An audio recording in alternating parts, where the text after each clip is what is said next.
Vaheguru Ji Ka Khalsa, Vaheguru Ji Ki Fateh. Welcome back, Sangat Ji, after the break. I hope to see Chada Ka Pee Liya Siga and maybe even had a biscuit, as I always say.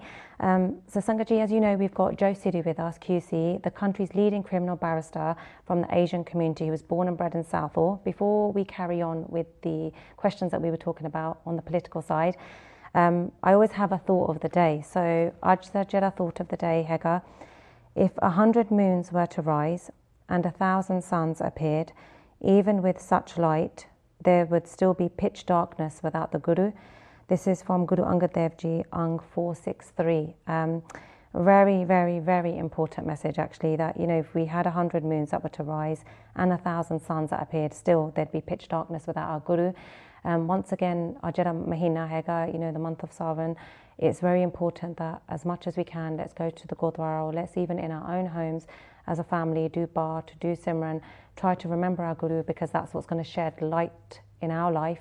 And it's the only thing that's going to go with us. It's the only thing that's going to give us our strength, going to help us in anything. So very important thought of the day from Guru Angad Dev Ji.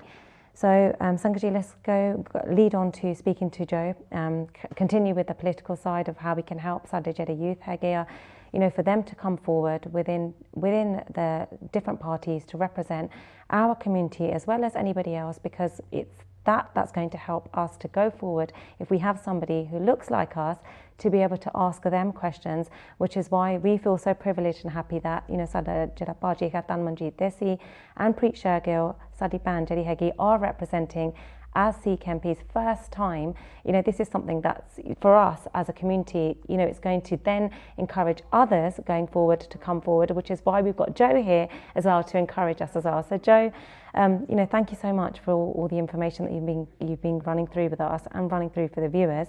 You know, as you were just saying about the Jedi Sadi youngsters Hegia, and, you know, a question around the age, if we could talk a little bit more, I guess, on, you know, what advice would you give for somebody watching who really wants to get into politics, you know, has the education and qualifications, but they may just be a bit afraid of where to go to actually get more information and advice? Well, most people, generally speaking, Minreet, who are interested in politics will be, you know, watching political programs on television and making sure that they know what the current issues are of the day, the big debates of the day, whether it's Brexit, whether it's immigration, whether it's foreign policy, you know, whether it's the economy. You need to be familiar with all of these things. So it's important that if you want to be a politician, understand the span, the breadth of what a politician has to be able to talk about. Not just issues of local concern in their community, but national issues and international issues, particularly if you're from an immigrant community like the Sikhs are. Because international issues always creep into debates. So be informed. Number one rule, be informed, understand what's going on in society around you. Number two, if you really want to become a professional politician, not just somebody who maybe is a local councillor or helping out with local issues, but actually devote your life in professional politics, then you need to have a plan and a strategy for doing that. The first thing is decide which political party most closely represents the views that you hold. And as I've said before, Minreet, I'm not here to promote, say, the Labour Party, even though that's the party I've been a member of since I was 18 years of age and I went to university. Other political parties have a lot to say about different issues. And in many ways, actually, some of the other parties have been more accommodating of Sikhs than the Labour Party. I mean, Labour Party and the Tory Party operate in different ways as political machines. The Labour Party at a local level, it's really all about how many members you have, okay? In the Tory Party, they may be more interested in hand-picking particularly high-caliber candidates. Joe, sorry, we have our first caller. Oh, wonderful. So we'll take the call. Vaheguru Ji Ka Khalsa, Vaheguru Ji Ki Fateh. Waheguru ji ਕਾ ਖਾਲਸਾ ਵਾਹਿਗੁਰੂ ਜੀ ਕੀ ਫਤਿਹ ਤੁਸੀਂ ਤੁਹਾਡਾ ਸ਼ੁਭ ਨਾਮ ਦੱਸ ਸਕਦੇ ਹੋ ਤੁਸੀਂ ਕਿੱਥੋਂ ਫੋਨ ਕਰਦੇ ਆ ਅੱਜ ਸੁਖਪ੍ਰੀਤ ਸਿੰਘ ਇੱਥੋਂ ਸਾਊਥ ਹੋਲ ਤੋਂ ਆਪਾਂ ਕਾਲ ਕਰਦੇ ਆ ਜੀ Okay, so Sukhpreet Singh from Southall, welcome, thank you for calling. Have you got a question for Joe, please? Yeah, I've got a question for Joe. The question is, being a Sikh and being a Sikh barrister, do your Sikh values help in making your decisions in front of the courts, or do you think that it makes it more difficult for you morally being a Sikh, with the values that we all live by? Yeah, I think that's an absolutely brilliant question, Paji. And the answer to that question is this. being a lawyer, particularly a barrister who's representing defendants in criminal trials, and remember one thing, Baji, we have a presumption of innocence in this country. Indeed. I have many times represented Sikhs within the criminal court system who actually were innocent and wrongly accused of a crime or an offence, and have ultimately been acquitted, and it's greatly satisfying to be able to return someone who was at peril of being convicted and going to prison, and return them back to the arms of their family. It gives you a huge amount of professional satisfaction. But the answer to Baji's question is this. Actually, for me, my Sikh values are completely aligned with the work that I do, and it's for this reason. An advocate in court is representing someone who is vulnerable. He's acting, or she is acting, as their voice because they can't speak for themselves as well. They are serving that individual. They're providing them with a service to help them in an hour of need. Yes. What else do Sikhs believe in if it's not about serving people who are vulnerable and in need and who need support? Yeah. So anybody out there who is of the Sikh faith, who, particularly youngsters, Minreet, who are considering what career to pursue, I would strongly encourage them to think about law. And if they want to become an advocate like myself, it is something which will bring them a huge amount of satisfaction, and is completely aligned with Sikh values and Sikh ethics. Because ultimately what Sikhs believe in at root is selflessness and giving yourself to others and supporting them. And that's the way in which you lift your spirit, rather than trying to accumulate worldly goods or believe in superstitious beliefs or to just have as much money as you can possibly amount. That's not what Sikhs believe in. It's about service. It's about seva. And that's what a good lawyer should be doing for their clients. And I just want to say thank you, Sukhpreet, for that question. It was a brilliant question, so thank you. Address that question. Thank you for answering it so, so perfectly and so eloquently. Thank you so much. Thank you so much. Vaheguru Ji Ka Khalsa, Vaheguru Ji Ki Fateh. Sangat Ji, please, a binti as well, those that are watching, if you've got any questions, that was a brilliant question. Please, bring forward your questions. The number to call 0208 573 1717. Joe, I'd like to ask, why do you think we are so integrated? Oh, actually, okay, we've got another call, so I'll ask you that question in a minute, and we'll take the next caller. Vaheguru Ji Ka Khalsa, Vaheguru Ji Ki Fateh. Vaheguru Ji Ka Khalsa, Vaheguru Ji Ki Fateh. My name is Manjinder Singh Kang. I was a parliamentary candidate in Tewkesbury this election, and before that, I was a candidate in the Cotswolds. My question for Joe is in connection with the Labour Party. Some seats are identified as all-women shortlist selections. So what that means is only a female can stand for a particular seat. The reason they do that is so it promotes gender equality in Parliament. Should something similar be done for Sikh candidates in certain areas or certain seats?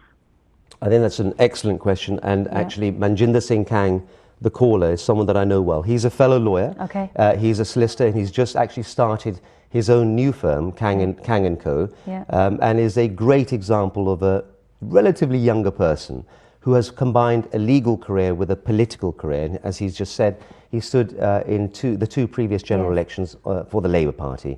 And I think that's exactly what we're looking for, is somebody like Manjinder to go forward as a representative of the Sikh community and other communities as well. Now, the point that he raises is really, really important. Historically, we've had such a deficit of women within Parliament that the Labour Party took it upon themselves to bring in what's called all-women shortlists in seats where there was a Labour MP who was standing down in a relatively safe seat in order to encourage women to come into Parliament. And that was an important thing to do at the time when it was brought in. Yes, of course, the consequence of that is that you may have some very able, talented male candidates who are from the Sikh community who will end up being excluded. I mean, myself, I accept entirely. I live in Ealing, and we had an all-women shortlist for the constituency. It meant that I was excluded, and I accepted that because of the importance of having more women in Parliament. Now, the question Manjinder's asking is, should we extend that to other communities who are underrepresented as well? It's an important debate. There are lots of issues, as Manjinder will recognise as a lawyer, in that, and that's to do with whether you have effectively what's called positive discrimination or affirmative action taken in order to promote those communities which have been excluded or are underrepresented. When we had all women shortlists in the Labour Party, it was something which was legally verified as being an acceptable practice. It couldn't be challenged in law as being unlawful. If we then extended that to other communities as well, it would then have to be considered again as to whether it's a lawful thing to do. But I'll tell Manjinder this, my wish, my belief, is that we end up in a situation soon where we as Sikhs don't have to feel that we are only representing other Sikhs, yes. that the issues of concern that we are dealing with are issues which are common to all. Let's not imagine that the Sikh community or the Muslim community, the Hindu community, or even women as a part of society are only concerned with issues that relate to their religion or to their gender. A good politician should be able to span a vast number of issues. Some of them will be particular to the community they come from. So, for example, if you're concerned with human rights and you're upset about the fact that so far as what happened in 1984 and the Delhi riots hasn't really been sorted out by the British Parliament, there hasn't been an inquiry, then if that motivates you, then take that into the political domain. Okay. But you also have to take in, Minreet, all the other things, issues of unemployment, issues of social deprivation, issues of social exclusion and discrimination.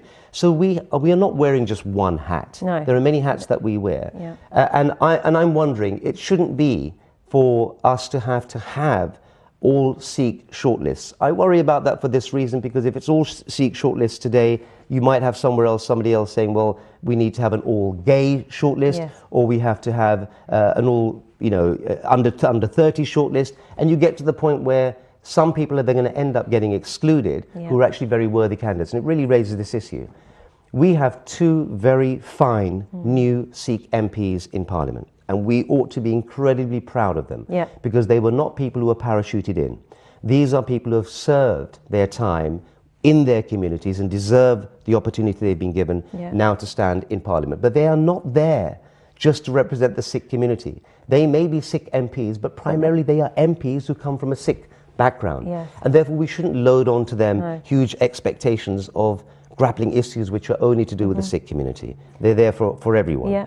Now, but can I ask Manjinder this question? If he's still on, is Manjinder still on the line? No, he's Has not. He gone? But I wanted to say, Manjinder, thank you so It's a much great for question. your call. Yeah, great question. Thank you. And Sangatji, once again, please, if you have any questions, give us a call. This is the time. We have Joe here, live show, being able to answer any questions. He is very inspirational. Believe me, I learn a lot from Joe. So please, if you have any questions, now's the time to ask. Joe, so as I was saying, I had a question. Why do you think that we are so integrated as a Sikh community? I think it's something about the Sikh psyche, okay? The Punjab as a region, which has been fractured and dislocated so many times over the centuries, from which, the Sikh community emerged. Punjab gave birth to the Sikh community through our gurus, has made us into very tough people, has made us into very resistant people, because Sikhs have been oppressed for such a long time that it was a religion which was being strangled at birth. It has made us very, very resistant and stubborn, and that's a very good thing, because it was essential to the survival of the Sikh community. But it's also made us extremely adaptable. Remember one thing, Minreet, actually those who come from Punjab today, their ancestry and genealogy is not from Punjab. They came from other places and migrated into Punjab. And then again, in the 60s and 70s, Sikhs migrated from India to Britain, to Canada, to the US. We are incredibly versatile, adaptable people. That's the first thing, okay? And and then we've got a caller. Oh, great, so okay, let's have another caller. I told you, very popular, Joe. Vaheguru Ji Ka Khalsa, Vaheguru Ji Ki Fateh. Vaheguru Ji Ka Khalsa, Vaheguru Ji Ki Fateh. What's your name, please, and where are you calling from? Good morning, my name's Lakwinder Panasar, and I'm calling from West London. Okay, welcome. And what's your question for Joe, please? So my question for Joe is, so in relation to Sikhs considering a career as a professional politician, do we not need to, doesn't the community need to have a shift in the way they consider a career in politics? Because currently I would consider that it wouldn't be something that parents would push their children to go into. Thank you for your call. Thank you for your call. Lakwinder, I just basically wanted to catch the last part of the question, because I didn't quite hear it. Baji, are you still on? Sorry, the last part of the question was essentially, so pursuing a career as a professional politician, do we not as a Sikh community need to push that as a career for our children to go into, as opposed to push them. That's an excellent question. Yeah. Excellent question. Thank you for your call, Lakwinda, can I ask you first of all, what do you do for a living? I'm a trainee solicitor. You're a solicitor. Well, we're getting lots of lawyers calling in today, Minreet. That's a very interesting thing that we're dealing now with lawyers who have an interest in politics, and this is not to the exclusion of any. Sorry. Yeah, no, I just want to say thank you, Paji, for your call. So you can, thank you, Vaiguru Ji Ka Khalsa, Vaiguru Ji Ki Fateh. But yes, Joe. Lakwinda, that's a great question, because, and it really comes back to what I was just finishing off talking about, adaptability and versatility. So let me try and deal with both questions in the same way.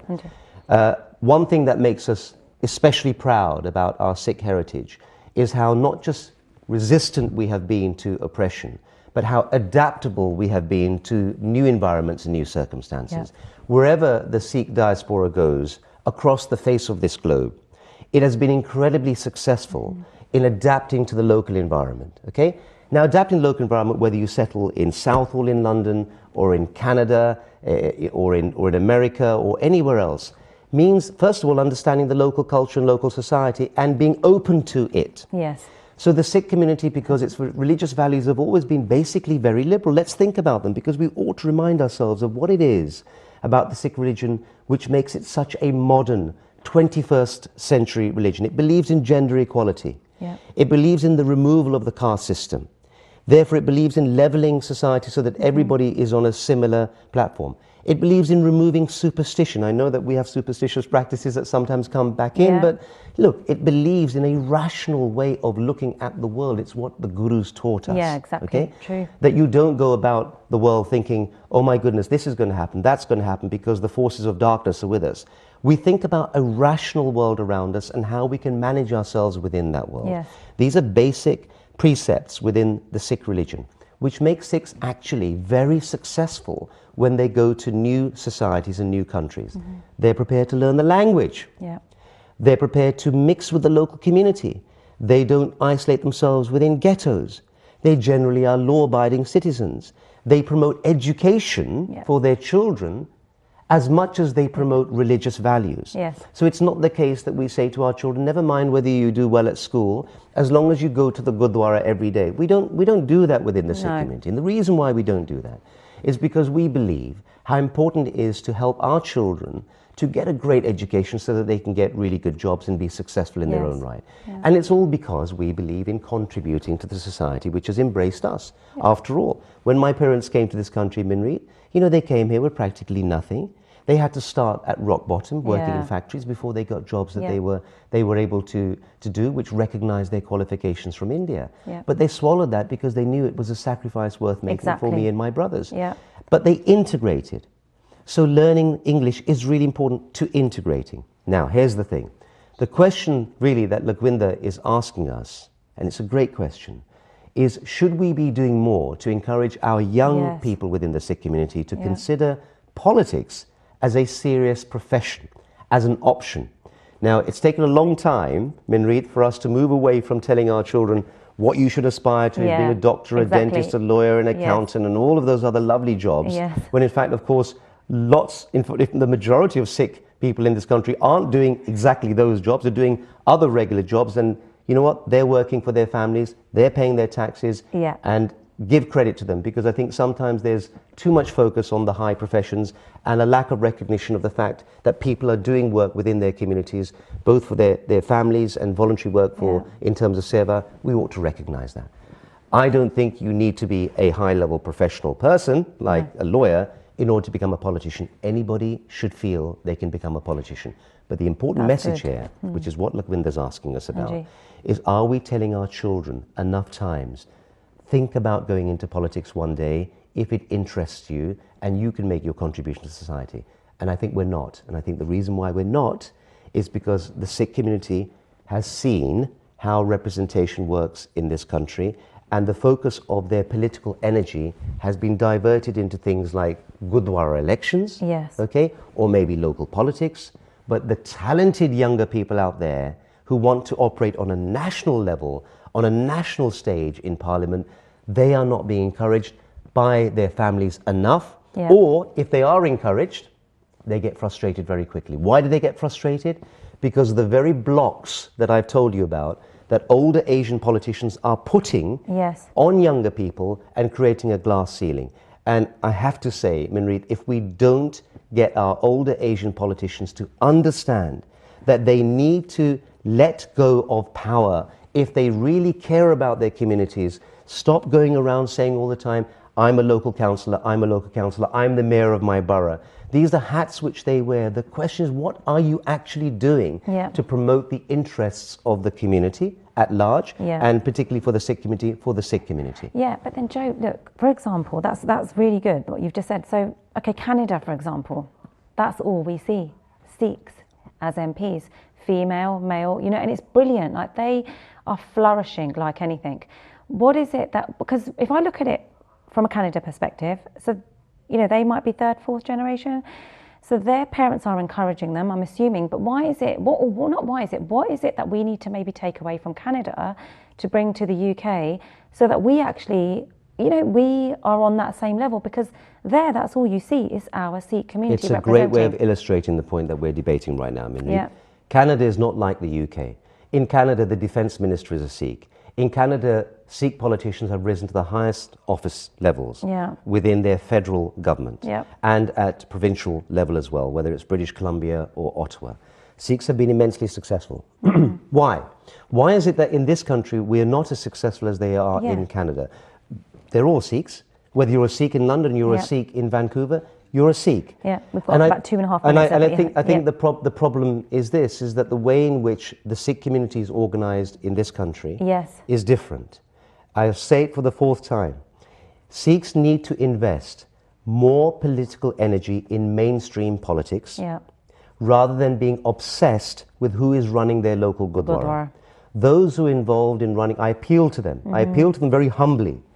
Those who are involved in running their local Gurdwaras, those who participate in Gurdwara elections, if you put 50% of the energy that you are putting into your Gurdwara elections into mainstream politics to help support and promote young Sikh politicians so that they have what they need to go into politics, then you will have less reasons to grumble when you talk about how Sikh issues are not being reflected in Parliament. We cannot have it both ways. We can't have our cake and eat it. We can't, on the one hand, grumble about the fact, and you've heard it all the time, Minreet, Sikhs up and down the country saying, oh, it's terrible, we don't have any Sikh politicians. Look how they're excluding the Sikh community. Look how the Sikh community is discriminated against. Why have we got Muslim politicians? Why do we have Hindu politicians representing constituencies which have a largely Sikh population? Why is that happening? And the grumbling goes on. But no one is looking at themselves and saying, well, actually, maybe the reason why we don't have these politicians is because we are not supporting younger Sikh politicians coming up, because we're preoccupied with this election for the Gurdwara or for some other side issue. And I think it's really important now that people wake up, because if we don't get the support of the Gurdwaras, we'll have a problem. Because the Gurdwaras have a very positive role to play. They are powerful organs, powerful machines which can be put behind mainstream Sikh candidates. And we want to get those Gurdwaras and the people who run them behind those younger people. Hopefully, then we'll see more Sikh MPs. But Joe, you know what? We could actually carry on with this topic because it's a brilliant topic. It's been so educational for myself and the viewers. So we'd like to get you back on because I think it's a big debate. You know, we need to have more callers calling in with questions. Let's try to drive that forward as a campaign, as a community, to encourage people to come forward and represent. And by having you here, that's what you've done. You've encouraged those viewers that have been watching. So thank you and God bless you. Sangatji, we will definitely get Joe back on in the future. And for those of you that have been watching, have called in with your questions, thank you so much. Brilliant questions. Let's spread the word. Let's try to encourage Sadi youngsters to come forward. And with any questions that you have, this is what Sikh Channel's here for. The platform is for you, Sangatji, for you to come forward to ask any questions that you would like to know. And before I finish for today, Sangatji, once again, I'd like to say, Kallu da jada program hega for Jagraj Baji, you know, our brother. Please make sure that you attend 5 baje shuru hona, 9 baje tak at Singh Sabha Gurdwara, Havelock Road. Please spread the word to your family and friends. Let's come together. Let's listen to the Lord talking to us, you know, our Guru. Let's jap naam together, listen to Kirtan Katha. Please make sure that you are there. And Sangat, you have a good week ahead. God bless you. Sade to galtiyan vi hoya, please pulla chokka di maafi. Vaheguru ji ka khalsa, Vaheguru ji ki fateh.